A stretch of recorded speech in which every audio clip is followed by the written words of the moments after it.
د نجیبه فیض خبره رښتیا ثابته شوه. د ګلپاڼي د واده عکس خپور شو.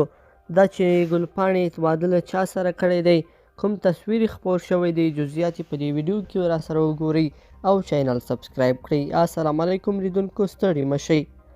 د پاکستان د پښتو ژبې د مشهورې سندرغاړې ګلپاڼي د خاوند یو عکس خپور شوی دی چې ادعا کېږي دغه هلک زدران دی او د ګلپاڼي خاوند دی.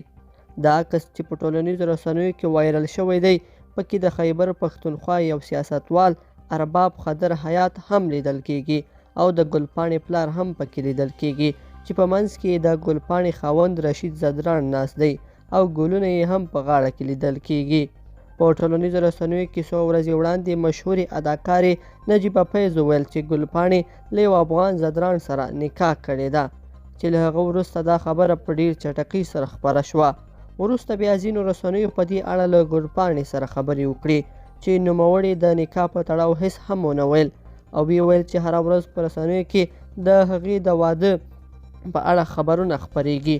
خو رسنیو بیا ګلپاڼي ته د نږدې کسانو له قوله لیکلي وو چې ګلپاڼي په پټه له یو زدران ځوان سره نکاح کړې ده چې د دواړو کورنیو او ځینو نږدې ملګرو یې هم پکې ګډون کړی دی. لیدونکو په دې هیله چې دا مطلب به مو راسره تر پایه پورې لیدلی وي. که مو دغه ویډیو خوښه شوې ویډیو لایک کړئ، د سره او چینل ضرور سبسکرایب کړئ. تر بیا ښه وخت.